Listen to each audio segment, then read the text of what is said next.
E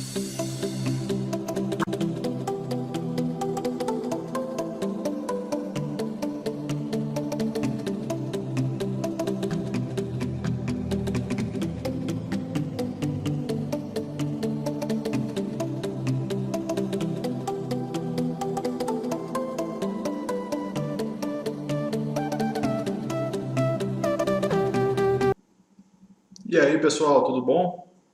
Meu nome é Fernando, vou estar acompanhando vocês aí durante o curso, vou estar passando todo o conteúdo e acompanhando aí na aprendizagem, tá passando bastante coisa nova, coisa diferente, né, para quem ainda não tem conhecimento nessa área. Durante o curso nós vamos estar falando aí sobre a parte que se refere a computadores, vamos estar falando sobre notebooks, manutenção de celular, sem falar também na parte de sistemas operacionais. Vamos falar de sistemas operacionais tanto de computadores quanto também de celulares. Eu trabalho há bastante tempo nessa área, vou falar um pouquinho para que vocês conheçam aí a minha história. Trabalho há mais de 10 anos mexendo com manutenção de computadores, atualmente também trabalho com manutenção de celulares. Sou literalmente encantado por essa área de manutenção, uma área que eu adoro trabalhar, né? Adoro estar sempre vendo as novidades que aparecem, é uma área que a gente tem que estar se atualizando todo dia, porque é muita novidade. Tecnologia, cada dia que passa, são mais novidades, você tem que aprender coisa nova e tem que estar se atualizando, senão você fica para trás. Dentro da parte que se refere a computadores, a gente vai estar entendendo melhor como que funciona um computador, como que eu dou uma manutenção básica, quais são os principais defeitos que um computador apresenta, e também vamos aprender a configurar, resolver alguns conflitos de software, que no caso são os programas, e também alguns conflitos de hardware, que seria a parte física do nosso computador. Vamos estar conhecendo mais sobre isso ainda nessa aula, que é a primeira aula que a gente tem do curso. Referente aí à parte de celulares, a gente também vai entender como que é feita a manutenção, tanto física, quando o celular dá algum problema, quanto também a manutenção de software, algum defeito rotineiro que apresente, alguma configuração que seja necessário fazer, a gente vai estar vendo tudo isso durante esse curso. Então, sem mais delongas, vamos iniciar a aula de hoje.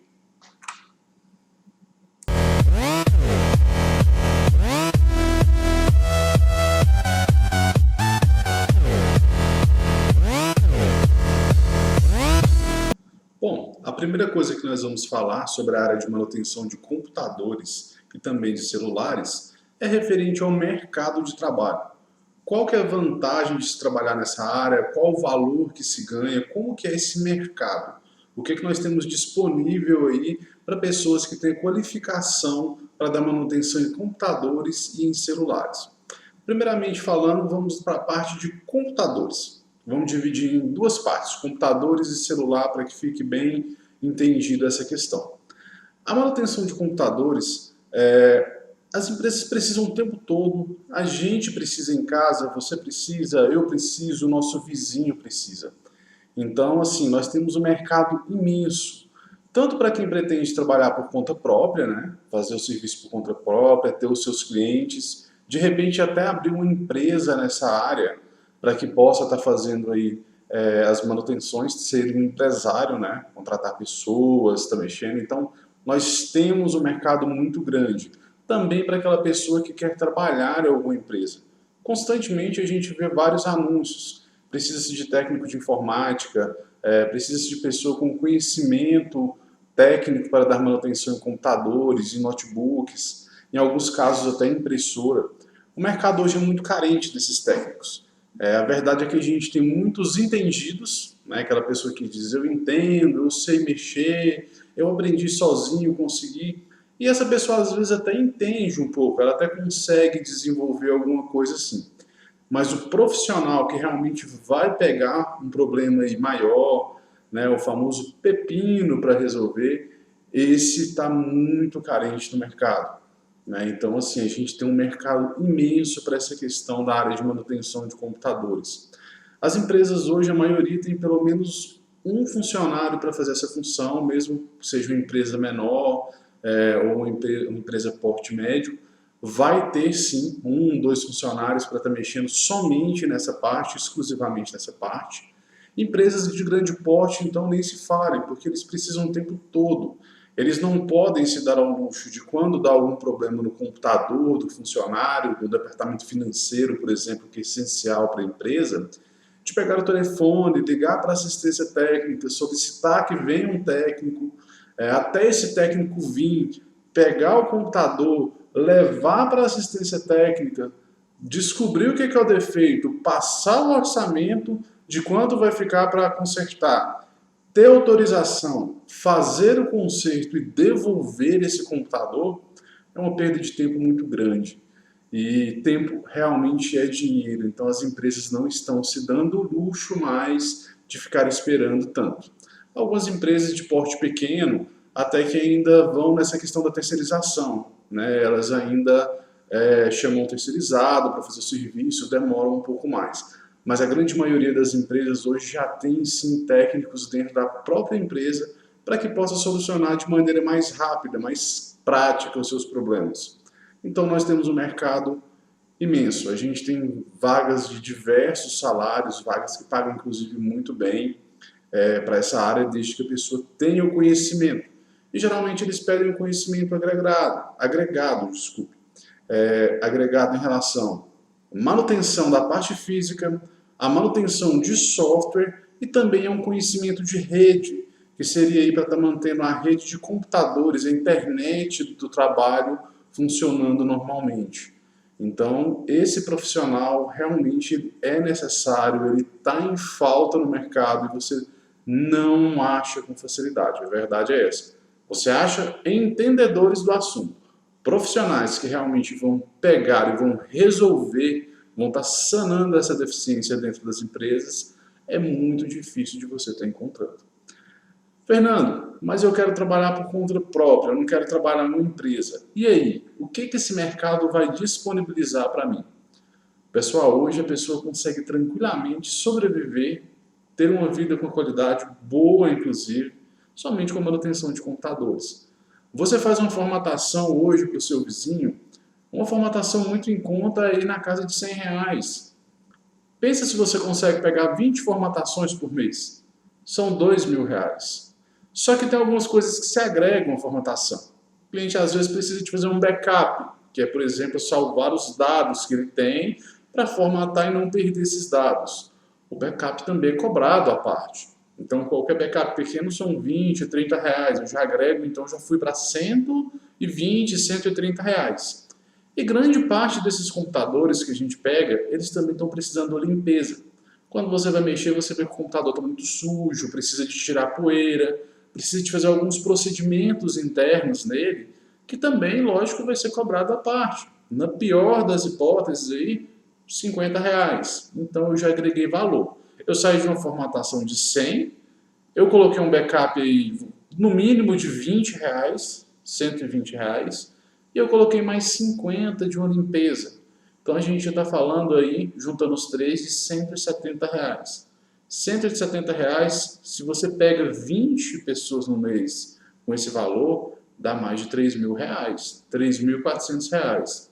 Isso falando somente em 20 pessoas e somente em formatação. Após vocês terem um conhecimento, começar a fazer formatação, vocês vão ser chamados para outros serviços. Vem aqui arrumar a rede para mim, o meu Wi-Fi não está funcionando. Vem aqui só para instalar um programa adicional para mim, eu preciso de um programa de edição de imagem, preciso de um programa diferente, quero um jogo para o meu filho. Isso tudo vai ser cobrado à parte. Então, no início, às vezes é um pouquinho complicado até você ter uma carteira boa de cliente. Mas a partir do momento que você fez o seu trabalho da maneira correta, que você conseguiu resolver os problemas do cliente, com certeza você vai ganhar esse cliente, ele vai voltar para você, próxima vez que ele precisar, e com certeza ele vai indicar um amigo, um vizinho, um colega de trabalho, e aí você vai formando a sua carteira de clientes. Você vai começando a ter mais pessoas para estar fazendo serviço. Da mesma forma funciona quando a gente fala em manutenção de celulares. Pelo seguinte, é extremamente carente no mercado de trabalho pessoas que realmente saibam da manutenção, que saibam trocar uma tela de um celular, que saiba pegar o seu celular que está travando e conseguir fazer uma formatação ou algum procedimento que vá resolver o problema. Isso é muito necessário. Principalmente, então, quando a gente fala na área dos iPhones, que são os celulares da Apple. A gente praticamente não tem pessoas no mercado. E tem empresas que pagam e pagam caro para que essas pessoas trabalhem nas próprias empresas. Da mesma forma, você pode também falar, não, eu quero trabalhar por conta própria. Hoje, uma troca de uma tela, uma troca de um display, nunca vai ficar menos de 100, R$ 150 somente a mão de obra. Após ter um conhecimento da área, já ter alguns clientes, você consegue fazer 3, 4 desses por dia tranquilamente. Desde que você consiga ter clientes para isso, né? O que leva em um determinado tempo, um determinado conhecimento também de pessoas, de amigos. Mas, conheço muita gente, tenho muito amigo, tenho colega de faculdade, colega de trabalho. Gente, só aí você já tem clientes potenciais numa quantidade imensa. Então, nós temos sim um mercado de trabalho bem amplo, tanto em manutenção de computadores quanto em manutenção de celulares. Vale a pena sim. Se você é uma pessoa que gosta, então, está aí uma grande oportunidade. Trabalhar, ganhar dinheiro e sobreviver fazendo aquilo que se gosta. Não tem nada melhor que isso, com certeza. Então, passado essa parte de mercado de trabalho, entendendo que realmente é possível viver disso, ganhar muita grana, verdade é isso. Vamos começar a nossa aula, vamos começar a entender um pouco mais como funcionam os computadores.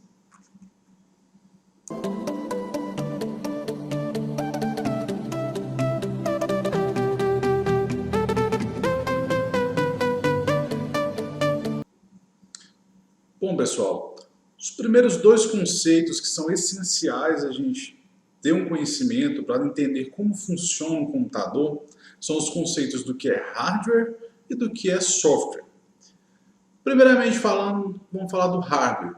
O hardware é toda a parte física do computador, toda a parte palpável. Por exemplo, o mouse. O mouse pode ser considerado um hardware, ele é considerado um hardware.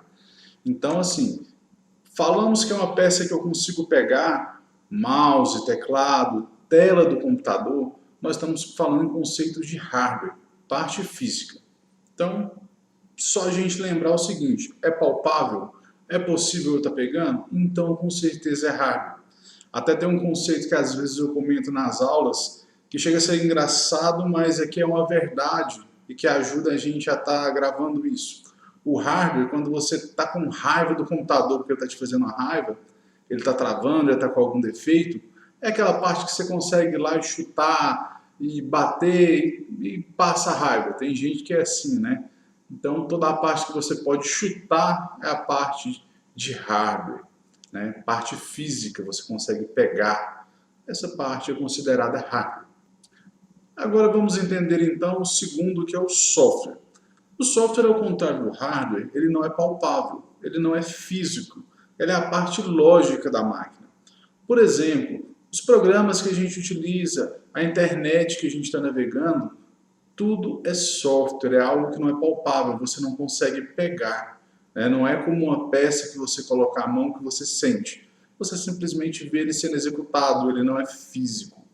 Exemplos de software, Windows é um software, Word, que é um editor de texto, é um software, Internet Explorer é software, Google Chrome, né? Esses são alguns bastante conhecidos que a gente pode citar de exemplo. Então, toda essa parte é considerada software. Agora vamos falar um pouquinho sobre hardware, tá? Vamos aprofundar, vamos conhecer como que funciona esse computador. Vamos entender quais são as principais peças do hardware, né, de um computador, e qual a função de cada uma dessas peças. Bora lá! Bom, a primeira parte do computador que nós vamos falar é o gabinete. O gabinete, pessoal, é essa caixa que nós temos no computador, né? Essa parte externa que a gente vê, geralmente bem grande, temos alguns também que são um pouco mais compactos, como é até o caso desse aqui da imagem, ele é um pouco mais compacto. A responsabilidade do gabinete é não só estar guardando todas as peças, né? Receber todas as peças, ou seja, ele faz uma função organizacional de ter organização dessas peças, mas também de estar protegendo contra excesso de poeira, contra alguma coisa que possa vir a cair, que se caísse diretamente nas peças, poderia estar danificando elas. Evitar, por exemplo, que água, café, esse tipo de coisa que muitos usuários mexem no computador tomando água, um café, um suco, um refri, derramam, né? O gabinete ele tem a responsabilidade de fazer essa proteção. Então, é extremamente importante, uma peça muito importante do computador. Muita pessoa confunde gabinete e CPU. Pessoal, gabinete não é CPU. A gente ouve muitas pessoas falando o seguinte: ah, vou na casa do colega meu buscar a CPU dele para me ver um defeito, vou buscar a CPU dele para me jogar um jogo aqui. Não, CPU e gabinete são coisas diferentes. Quando a gente fala em CPU, a gente está se referindo a outra peça do computador que nós veremos daqui a pouco. Tá? Então esse é o gabinete. Em alguns casos também ele é considerado chassi. O pessoal chama, o chassi também está valendo. Chassi não tem problema, mas CPU não. Gabinete ou chassi. Além da responsabilidade de estar guardando essas peças e protegendo, o gabinete também vem ali com botões na frente dele, algumas luzes, né? Esses botões são o botão de power para estar ligando, o de reset para você estar reiniciando o seu computador de maneira forçada, né? Não é considerado legal você fazer isso o tempo todo, tá? Porque você pode estar danificando o seu sistema operacional, o que vem a gerar uma formatação. Em alguns casos você tem que formatar, você pode perder dados ou você pode ter que pagar alguém para fazer a recuperação de dados. E recuperação de dados é caro. Então não é correto você chegar ali no gabinete e desligar diretamente, né, apertando o botão Power, e nem apertar o botão Reset para reiniciar o seu computador. Exceto, é claro, quando o computador tiver travado, tiver dado algum problema. E ainda assim, se for algo repetitivo, você tem que passar para um técnico, para o técnico estar fazendo a solução, encontrar o que é o problema e solucionando esse problema, porque tem algo de errado. Também se encontra no gabinete, ali na parte frontal, as entradas USB. Alguns deles têm entrada USB para você colocar o seu pendrive, o seu HD externo, tudo isso vem aí no gabinete. Segunda peça que vamos falar, de extrema importância, é a placa-mãe do nosso computador. Essa plaquinha aqui, ó. Qual a função da placa-mãe? A placa-mãe ela tem como função principal estar recebendo todas as peças do computador e fazendo a comunicação entre elas. Então é nessa placa-mãe que nós vamos encaixar processador, memória, placa de vídeo, tudo isso vai ser encaixado na placa-mãe. A placa-mãe vai receber essas peças e vai fazer com que elas funcionem em harmonia. A placa-mãe ela também contém entradas USB, ela tem as entradas para você estar conectando o HD, entrada para você colocar também seu fone de ouvido, tudo isso vem na placa-mãe. Na parte traseira do seu gabinete, quando você for olhar, tem ali entrada USB, entrada para fone de ouvido, tudo aquilo ali está conectado na placa-mãe. Tá? Então a placa-mãe ela tem essa finalidade, junta todas as peças e faz a comunicação, faz com que elas funcionem em perfeita harmonia, ok? Processador, pessoal, agora falando um pouquinho aí sobre essa que é uma das principais peças do nosso computador. O processador, a função dele é fazer cálculos, né? Ela é a parte pensante do nosso computador. Então toda a parte de processamento, de cálculos, ela é feita através do processador, ele que faz. O computador ele não entende palavras ou funções como a gente entende, né? Ele não entende ordens. O que ele entende é uma sequência de números, uma sequência de 0 e 1 somente, inclusive. E essa grande sequência de números que ele entende é o que faz ele processar, ele fazer os cálculos com essas grandes sequências de 0 e 1 e fazer que tudo funcione através dessa sequência lógica. Para ele é lógico, né? A gente acaba não conseguindo entender muito bem essa sequência de 0 e 1. Mas ele recebe tudo em 0 e 1 e consegue processar, consegue fazer o sistema operacional subir. Tudo que se diz que gera processamento, você precisa de um processador. Ele é a unidade pensante do nosso computador. Podemos comparar o processador com um cérebro humano, né? Então, assim, é essencial e o computador sequer liga sem um processador. Não tem como o computador funcionar sem um processador. Não é como o gabinete que a gente falou aí anteriormente. O gabinete é possível que você faça o computador funcionar sem o gabinete. Você conecta as peças, coloca tudo para funcionar, né? Você consegue subir o sistema operacional, mexer no seu computador sem um gabinete sim. Apesar de que não é seguro, né? Na realidade é extremamente inseguro você fazer isso, então nunca faça. Vamos falar um pouquinho agora sobre memória. Memória RAM, no caso. O que seria a memória RAM? A memória RAM ela é responsável por estar guardando temporariamente os arquivos, os dados e os programas que estão sendo processados. Veja bem, pessoal, temporariamente. Por que temporariamente? Porque se o seu computador reiniciar, se você desligar ele de maneira forçada, você vai perder todos os dados. Vou dar um exemplo que é muito corriqueiro, que acontece constantemente. Você está mexendo no seu editor de texto, está fazendo um trabalho de escola, de faculdade, e de repente você tem um pique de energia. Você ainda não tinha salvado o dado. Se você não tinha salvado ainda, ele ainda estava na memória, que é onde ele fica temporariamente até ser salvo. Você teve que reiniciar o seu computador de forma forçada devido a essa falta de energia. Quando iniciar, a tendência é que você perca os seus arquivos.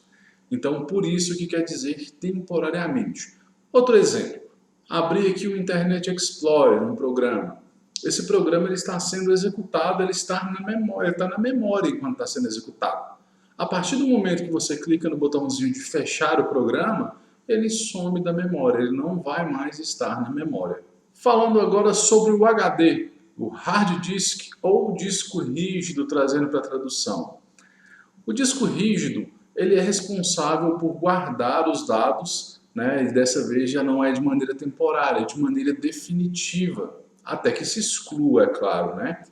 Quando você está lá no seu arquivo, no Word, fazendo o seu trabalho de escola e você manda salvar, ele vem para essa unidade aqui chamada disco rígido. O nome disco rígido é pelo fato que ele tem realmente um disco, né? Na parte interna, um disco de metal, tá? E esse disco ele tem uma agulha que faz leitura e gravação nele. Esse disco ele roda a uma velocidade bem grande, ele faz os giros e a agulha vai lendo e vai gravando dados nele. Quanto maior a rotação dos discos rígidos, pessoal, a gente tem vários com diferenças grandes de rotações. Quanto maior a rotação, maior vai ser a velocidade de leitura e maior vai ser a velocidade de gravação nesse disco rígido. Então, automaticamente, você vai ter uma melhora de desempenho do seu computador. Uma coisa que é muito importante a gente ver quando vai adquirir disco rígido é o tamanho dele. Você tem discos aí de 512 GB, de 1 tera, várias unidades de medida, né? Porque se você tiver um disco muito pequeno, mas você for um usuário que grava muito vídeo, baixa muita coisa da internet, instala muitos programas, muitos aplicativos, então o seu HD rapidamente vai ficar cheio e você não vai ter mais espaço para estar baixando nada, para estar instalando nenhum aplicativo. Então é de bastante importância que quando você vai indicar para um cliente ou até comprar para você mesmo, você faça aí uma pesquisa, uma análise de quanto que você vai precisar de espaço, para que você não fique na mão. Falando um pouquinho agora sobre a placa de vídeo. Como o próprio nome diz, a função da placa de vídeo é gerar vídeo, né? Essa imagem que aparece na tela, no nosso monitor, ela é gerada pela placa de vídeo. Existem dois tipos de placa de vídeo. A placa de vídeo que é considerada on-board, essa ela já vem na placa-mãe, é uma placa de vídeo de baixo desempenho, não serve aí para jogos, para fazer edição de vídeos. É mais simples, seria mais para navegar na internet, mexer no Word para fazer algumas edições, ver um videozinho simples, aí tudo bem. Agora, quando eu falo de jogar um game, de fazer edição de vídeo, de imagem, eu preciso dessa danadinha aqui, ó, placa de vídeo do tipo off-board. É uma placa de vídeo própria para ter uma qualidade maior de vídeo do que on-board. Você vem com essa placa e encaixa ela na placa-mãe. E aí você consegue ter um desempenho melhor de vídeo, porque ela é própria para aumentar esse desempenho. É claro que o custo também sobe conforme a qualidade, né? Quanto melhor for a sua placa de vídeo, maior vai ser aí o preço que você vai pagar. Hoje a gente encontra no mercado placas de vídeo de 200, 300 reais mais simples, E temos placas de vídeo também de R$ 1.000 até R$ 2.000, que são placas melhores. Então vai variar de acordo com o desempenho que você precisa, o desempenho que você quer que o seu computador tenha. Placa de som. A placa de som, pessoal, ela é responsável por gerar o som do nosso computador, né? Pela questão de gerar, mandar o som para fora, por exemplo. Eu ligo aqui uma música para me ouvir, coloco no YouTube, a responsabilidade é da placa de som, ela vai pegar e vai estar comunicando com as minhas caixas de som ou com o seu fone. E também a captação. Se eu coloco um microfone, por exemplo, para fazer alguma gravação, eu vou estar colocando esse microfone na placa de som. Ela que vai ser a responsável por fazer a recepção. Temos também dois tipos de placa de som. A onboard, né, assim como eu falei na placa de vídeo. A onboard ela já vem na placa-mãe, você não precisa adquirir uma separada.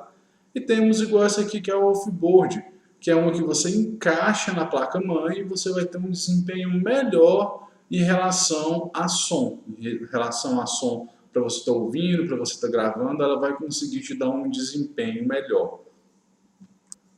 Temos também a placa de rede. A placa de rede, a responsabilidade dela é estar conectando o seu computador na rede, fazendo a conexão dele com a internet. Então você também tem a placa de rede que já vem on-board, já vem ali integrada, soldada na sua placa-mãe, e você tem a off-board que você pode colocar, que também pode estar aumentando o desempenho de acordo com o que for necessário. Hoje acontece muito o seguinte, pessoal. Você vai lá, adquire essa internet aí de velocidade absurda, que hoje a gente tem internet muito boa, né? 200, 300 megas. Mas você vai fazer um download, o seu computador não está conseguindo usar aquilo tudo. Ele está conseguindo usar ali 50, 60 megas, não está tendo o desempenho que você aguardava, né? Por que ele não está tendo esse desempenho? Porque a sua placa de rede ela não é preparada para isso. A gente tem placas de rede aí chamada barra mega, né? Que são placas de rede um pouco mais fracas. Elas vão conseguir usar aí em torno de 50 megas de internet e olhe lá, não vai passar disso. Para que você possa usufruir dessas velocidades estratosféricas que a gente tem de internet, você vai precisar de uma placa que seja barra giga, né?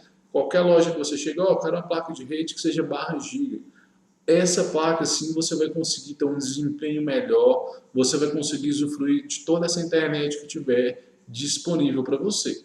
O valor dela automaticamente também é um pouco mais alto, né? Tecnologia vai ser sempre assim, pessoal. Quanto melhor, maior vai ser o preço, infelizmente.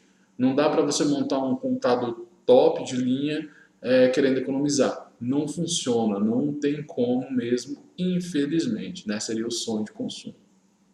Vou falar um pouquinho também sobre algo que já está meio no passado, não está tão recente, não se usa muito, mas que a gente ainda vê, que seria leitor e gravadora de DVD. Temos também leitor e gravador de Blu-ray, né, que são os mais atuais. A responsabilidade dela, como o próprio nome fala, é ler e gravar em Blu-rays, em DVDs. Né? Ler arquivos, ler dados. Você pode colocar ele para você ver um filme se estiver gravado. Já não é muito usado hoje, é muito pouco usado, porque um DVD, por exemplo, ele tem capacidade de 4,7 GB para gravação. Qualquer pendrivezinho pequeno hoje é 8, 16, 32 GB, né? E o custo também desses pendrives hoje é um custo bem pequeno. Então, assim, tornou inviável essa questão de ler, de gravar, né? Pelo seguinte também, você grava um DVD, não tem como você reaproveitar, né? Então tem todo esse problema. Já o pendrive, não. Você coloca o pendrive, você exclui dado, coloca dado novo, e esse pendrive vai ter uma durabilidade muito maior, além da facilidade de transporte, né? Você pega um DVD, você tem que tomar todo cuidado para você transportar esse DVD, para não arranhar, senão você perde dados. Tem todo esse aborrecimentozinho aí envolvendo CDs e DVDs. Pendrive você não tem esse problema, você coloca ele dentro da carteira, coloca ele ali dentro do carro, você não vai ter nenhum tipo de problema. Uma outra coisa que é vantajosa no pendrive é o fato que você pode ter vários tipos de arquivos gravados. Você pode ter lá um arquivo de texto do trabalho que você fez na internet, você pode ter uma música, você pode ter um filme, tudo ao mesmo tempo. Já quando íamos gravar CDs e DVDs, a gente tinha que escolher se eu queria um DVD de filme, se eu queria um CD de música ou um CD de dado, porque a maioria dos aparelhos não conseguia está lendo se você colocasse mais de um tipo de arquivo ali dentro. Então, a verdade é que já é algo que não está sendo usado, a maioria dos computadores já nem vem mais com leitor e gravador de DVD. Falando um pouquinho sobre a fonte de alimentação. Essa é essencial para o funcionamento do nosso computador. Como o próprio nome fala, ela alimenta o nosso computador. Pega a energia que vem da rua, que chega na sua tomada, entra dentro da fonte de alimentação e ela faz a distribuição dessa energia. Ela envia para cada peça do seu computador somente o necessário para o funcionamento, né? Então, assim, essas fontes a gente tem que estar observando quando for comprar, quando for trocar, a potência delas, o que elas recebem de energia. Porque quanto mais componentes você tem dentro do seu computador, maior vai ser o consumo de energia. Quanto melhor a sua placa de vídeo, maior vai ser o consumo de energia. E você tem que ter uma fonte que atenda essa demanda, né? Senão o seu computador vai ficar reiniciando, pode dar problema. Em casos mais graves, pode até queimar alguma peça. Monitor é bem básico, né? Onde é apresentado a imagem para o usuário, é onde a gente vê o que está acontecendo, onde que a gente vê o que a gente está executando. O monitor, pessoal, ele é dividido em linhas, né? Em pixels. Quanto maior a quantidade de linhas, maior vai ser a resolução, maior vai ser a qualidade da imagem que esse monitor consegue nos apresentar. Assim como nas TVs também é assim, quanto maior a quantidade de linhas, maior a resolução. Então isso é algo que é importante a gente se atentar na hora de comprar. De pouco adianta você, quando for comprar um computador, investir R$ 1.000, R$ 2.000 numa placa de vídeo top de linha para você ter uma qualidade boa para o seu game ou para a sua edição de vídeo, mas você tem um monitor de uma qualidade. Então você não vai conseguir receber, não vai conseguir usufruir de tudo que a sua placa de vídeo pode estar te disponibilizando em relação à qualidade de imagem. Outra peça bem básica está aí, é o mouse, né? O mouse ele é responsável pelo cursor do computador, aquela setinha que fica movimentando quando a gente está mexendo. Quem faz essa movimentação é o mouse. A gente tem diversos tipos de mouses. O que muda muito é principalmente a questão de sensibilidade. Alguns mouses, qualquer mexidinha que você der, ele vai lá no outro canto da tela e volta. Alguns, a sensibilidade dele é menor. Apesar de que tem como também a gente configurar, alterar um pouquinho essa sensibilidade através do sistema operacional, tá? Mas é bom você ter um mouse de qualidade. É algo que não fica tão caro você investir em um mouse de qualidade, vai fazer diferença ali na hora de você estar mexendo, com certeza você vai sentir que vale a pena. O outro é o teclado também, né? Ele é responsável pela entrada de texto no computador, é o que você digita, vai estar aparecendo lá. Também é legal você investir em um pelo menos razoável, para que seja um teclado macio, um teclado de um tamanho legal. A gente tem muito teclado que é muito grande, aí acaba ficando desconfortável. Então é importante a gente ter também um teclado com uma qualidade bacana, que atende aquilo que a gente goste, até para tornar o trabalho mais agradável no dia a dia, né? Vamos pensar você um dia inteiro, por exemplo, trabalhando num computador com teclado duro, que você tem que ficar dando aquelas forçadas, aquelas cacetadas praticamente com os dedos para que ele funcione e apareça a letra na tela. Não tem como, né, pessoal? Bom, agora que já conhecemos o básico aí sobre o funcionamento do nosso computador, vou estar mostrando para vocês como que faz uma limpeza em um computador. Constantemente a gente pega no dia a dia computador muito sujo por dentro. Vai entrando poeira com o tempo e se a pessoa não fizer uma limpeza nesse computador, vai ter perda de desempenho, o computador vai estar consumindo mais energia, além de poder também estar danificando as peças, o que vai gerar alto custo de reparo. Fiz um vídeo para vocês que ensina aí detalhadamente como que se faz a limpeza. Fiquem de olho. Bom, pessoal, agora que vocês já conhecem então o básico sobre o funcionamento de um computador, a função de cada peça, eu vou estar abrindo essa máquina aqui, né, esse gabinete, para que a gente possa estar não só vendo essas peças, como elas são montadas dentro do gabinete, mas também fazendo uma limpeza, que é algo que vocês podem fazer até em casa, no próprio computador, no computador de algum cliente de vocês. E é bem tranquilo de fazer essa limpeza. A gente vai estar precisando basicamente de chave de fenda, vamos precisar de pasta térmica também, para que a gente possa estar trocando a pasta térmica do processador. Vou estar explicando direito como isso funciona quando chegar a hora.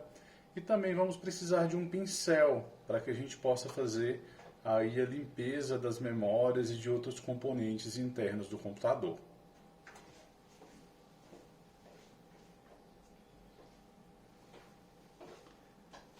Vou estar iniciando também. E outra coisa que nós vamos usar aqui no caso, que eu vou usar, mas é possível fazer sem, é um compressor de ar para facilitar aí a questão da limpeza, de estar soprando a poeira excessiva do computador. Então vamos estar começando. Aqui atrás do computador a gente tem essa tampa lateral, na qual vem 2 parafusos, em alguns casos 3. Vou estar tirando para estar removendo essa tampa. Esse aqui no caso inclusive está só com um parafuso, ele está faltando alguns parafusos.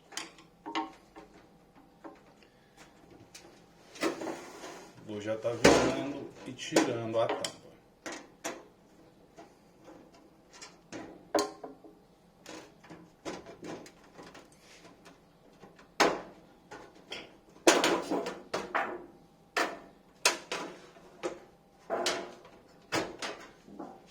Removida a tampa do nosso gabinete, a gente tem acesso aqui a todas as peças internas do nosso computador.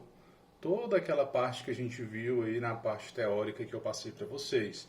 Nós temos aqui fonte de alimentação, temos aqui o cooler e o dissipador de calor do processador. O processador vem por baixo disso aqui, tá? O cooler e o dissipador, a função deles são tirar o calor que está no processador. O processador aquece muito, então o dissipador de calor facilita essa troca de temperatura e o cooler vai estar fazendo esse resfriamento.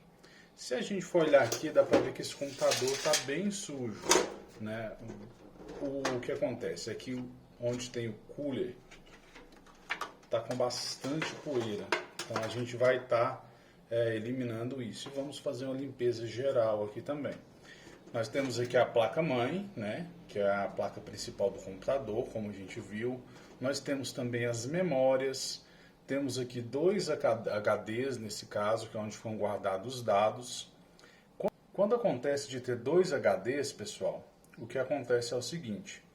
A pessoa usa um desses HDs somente para ficar o sistema operacional e utiliza o outro HD para guardar dados. Assim, quando for necessário fazer a formatação, basta ele formatar um dos HDs e ele não tem que ficar transferindo dado, fazendo backup, porque já vai estar tudo salvo no outro HD. Ok?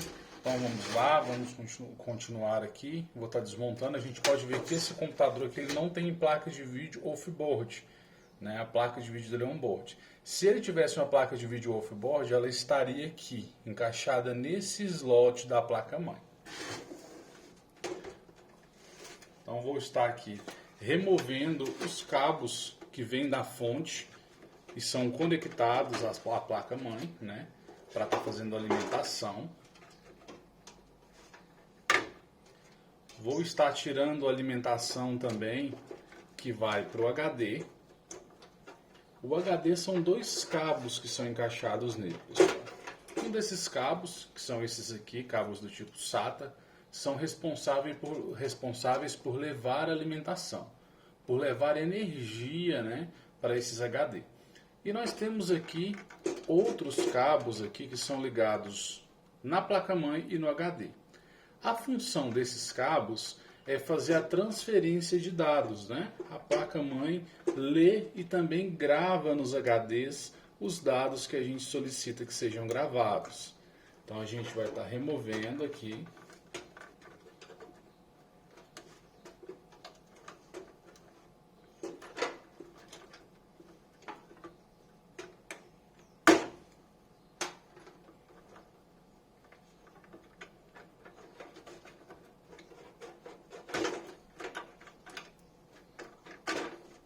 Esse aqui no caso eu tive até uma dificuldadezinha de tirar pelo seguinte, ele tem uma travinha aqui, ó. Geralmente esses cabos são só puxar. Como vocês viram, ele estava um pouco firme. Aí eu olhei ali e eu vi que ele tem essa trava, então eu tenho que apertar essa trava e tá puxando o cabo quando é esse caso. Então aqui eu já consegui fazer de certa forma uma limpeza para facilitar o trabalho, né? E eu consigo agora trabalhar de maneira mais tranquila. Vou também estar removendo os meus HDs.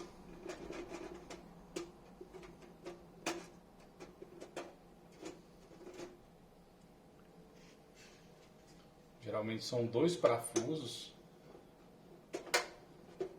para estar removendo ou prendendo os HDs. Geralmente são 2 parafusos de cada lado, mas a maioria das pessoas colocam só os 2 deste lado daqui para não ter que abrir as 2 laterais do gabinete. Tirar mais esse cabo SATA. E agora eu já consigo remover os meus 2 HDs. Vou colocar eles aqui. Vou estar removendo agora também as memórias para mim poder fazer a limpeza delas. Pessoal, memória a gente tem que tomar bastante cuidado para pegar.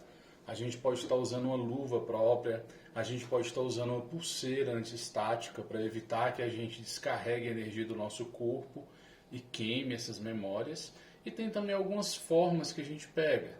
No caso, a memória a gente pega pelas bordas, pelas laterais delas, dessa maneira.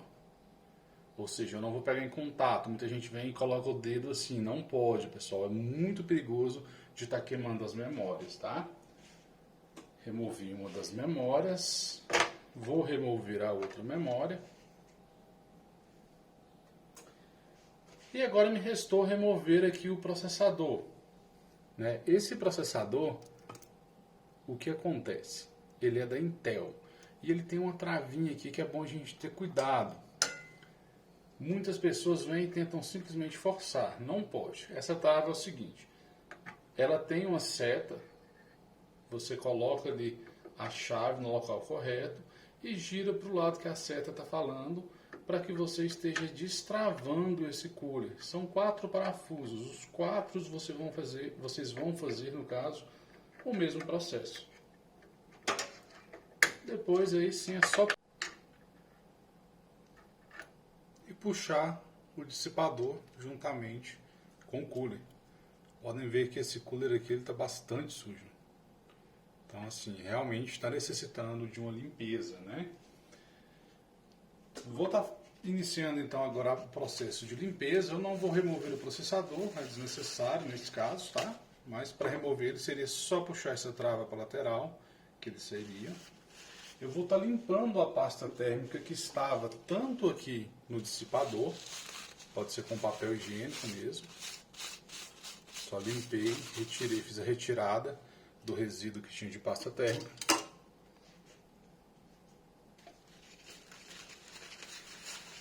E agora eu vou fazer também a retirada no processador. Venho aqui por cima do processador e faço esse mesmo processo de limpeza, de retirada da pasta térmica que estava. Aqui a gente consegue ver também o modelo do processador, pessoal. Vou até retirar ele para vocês verem, é só puxar a trava para a lateral, já tenho acesso a ele. Vou estar pegando ele pelas bordas também. E aqui eu tenho acesso a essa inscrição, não sei se vai dar para vocês verem. Aqui fala que o meu é um Core i3 modelo 3240. É um processador de 3.4 GHz de frequência. Vou estar tirando ele, deixando ele aqui na lateral enquanto a gente faz a limpeza. Essa limpeza a gente vai fazer ela em 3 níveis. O primeiro vai ser utilizando o compressor, soprando para tirar o excesso de poeira. Vou fazer agora.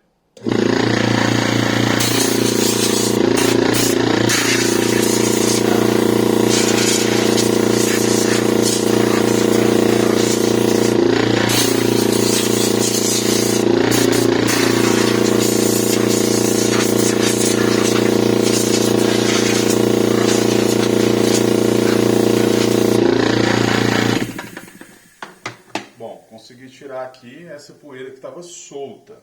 Após tirar essa poeira que estava solta na placa-mãe, vou pegar o pincel, vou vir aqui na minha placa-mãe e onde eu ver que tem poeira eu vou estar removendo.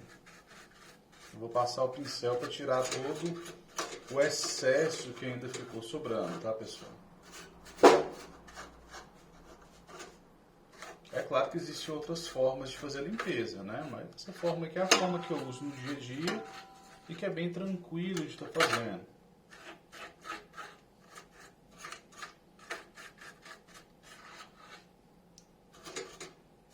Tirei o excesso da placa-mãe, mas eu ainda tenho bastante sujeira nos chassis aqui, né? No gabinete.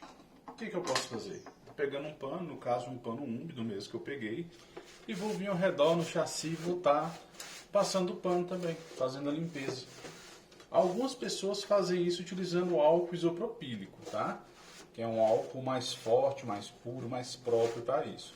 Eu faço somente com um pano mesmo, não é necessário, na minha opinião, estar utilizando o álcool isopropílico para isso, não. Pode estar utilizando, mas não é necessário. Somente em casos assim, que tenha muita sujeira que seja ficando ali agarrada, né, em alguma peça, em algo assim. Caso contrário, é desnecessário.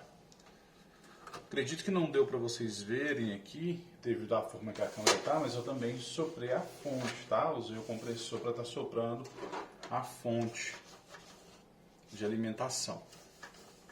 Assim eu garanto que vai ficar o mínimo de sujeira possível.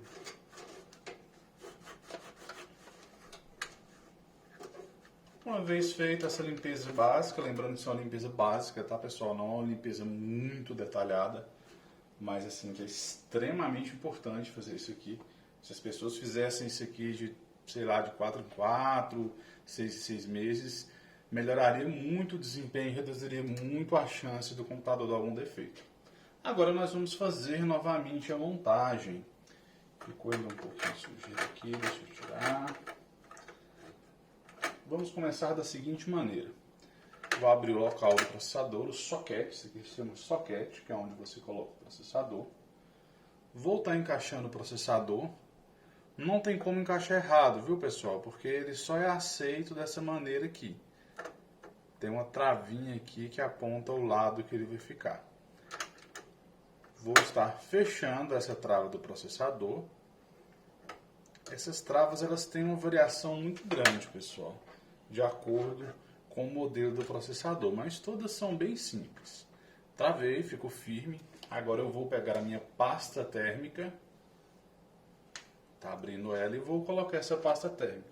Pessoal, pouca, viu? O pessoal tem mania de colocar muita pasta térmica, é desnecessário. Você coloca aqui um pingo dessa pasta térmica no central, na parte central do processador.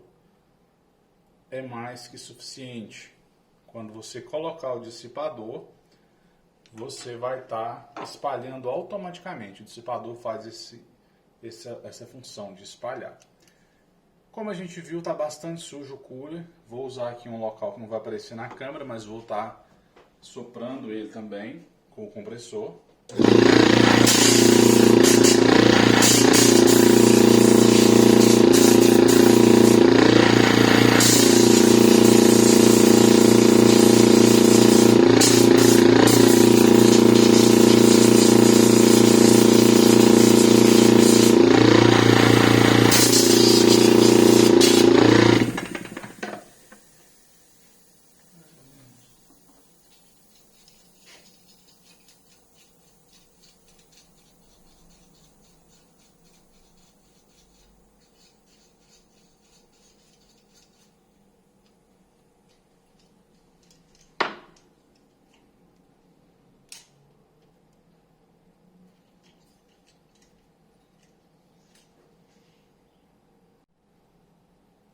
Bom, feita a minha limpeza, agora eu vou partir para a parte de montagem, né?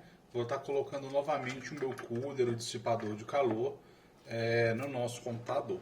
Deixa eu ajeitar a câmera aqui.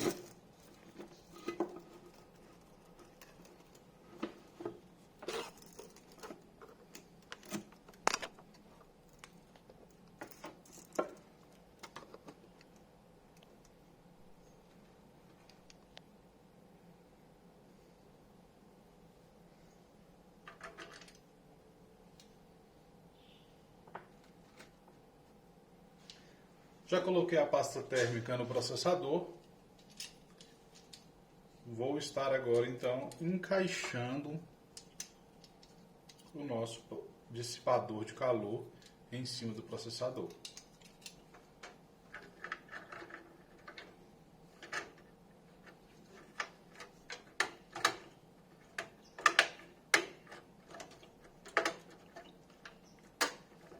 Firmei no centro. Vou pegar a chave e fazer agora o movimento inverso que eu fiz para destravar. Coloco a chave, pressiono um pouco e faço o movimento para estar prendendo o nosso cooler e o nosso dissipador de calor aqui. Prendi, ficou bastante firme, o suficiente. Já vou estar fazendo a ligação do cooler. Não tem como errar a ligação, tá, pessoal, aqui do cooler, porque só existe um lugar na placa-mãe que aceita o encaixe. Então é só você observar qual que é esse encaixe que não tem erro. Feito isso, vou colocar agora meus HDs. Vou passar um pano aqui para tirar algum excesso de poeira que possa ter no HD. Em ambos, no caso.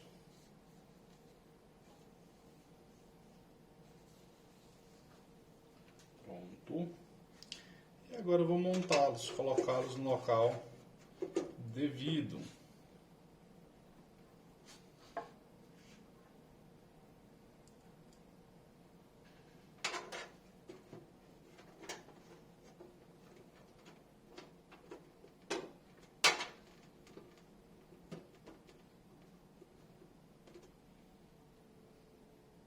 Estou colocando no mesmo local que eles estavam antes, tá? E com a mesma quantidade de parafusos. Montei o primeiro. Vou montar o segundo. Levo ele até o final para encaixar. E já venho com o parafuso.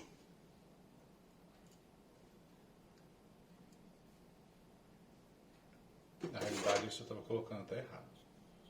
Sempre essa parte vai ficar para o lado de cá, porque eu preciso de fazer os encaixes.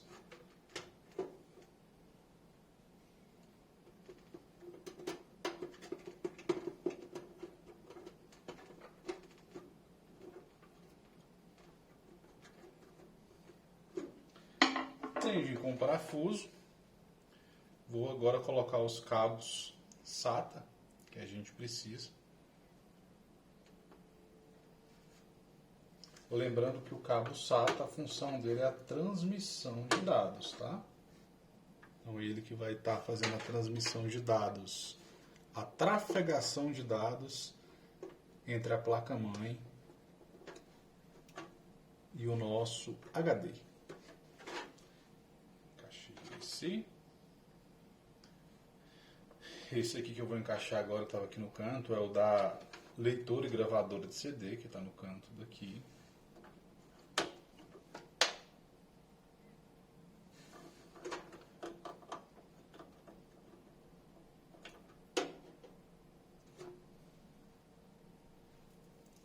Inverter esse encaixe para ficar mais fácil.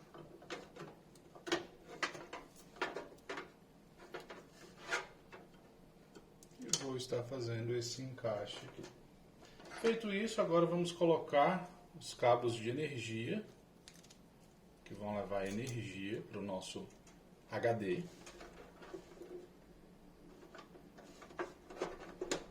Encaixei o primeiro, vou encaixar aqui o do segundo também.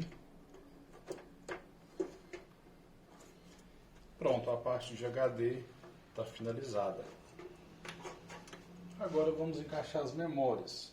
Pessoal, limpeza de memória. Como essa não estava dando nenhum problema, basta vir com o pincel tirando algum excesso que possa ter de poeira.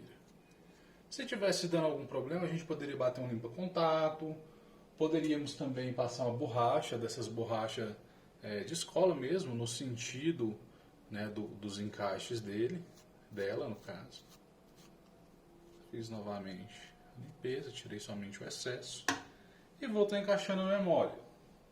A memória, para você saber o lado que você encaixa ela, é só observar, porque um dos lados é maior. Ela tem aqui esse pino central, essa divisa, e vocês podem ver que aqui o espaço é maior do que daqui, então é só um lado, não tem como mudar. Coloquei a memória no local, só apertar ela, automaticamente ela vai encaixar. Mesma coisa com outro pente de memória. Nesse caso são 2 pentes de memória que a gente está colocando.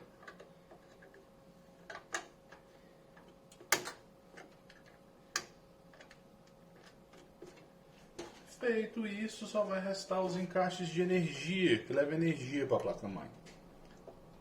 esse aqui, que leva especificamente energia para o processador, e esse outro que vai conectado aqui na placa-mãe.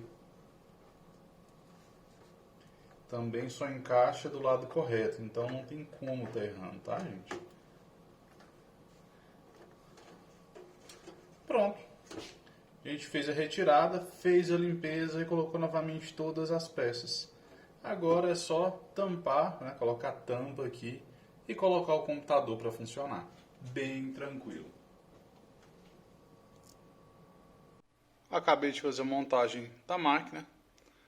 O computador funcionando normal, já começou a subir o sistema operacional, então obtivemos sucesso na limpeza do computador. Ok, galera? Espero que todos tenham gostado aí.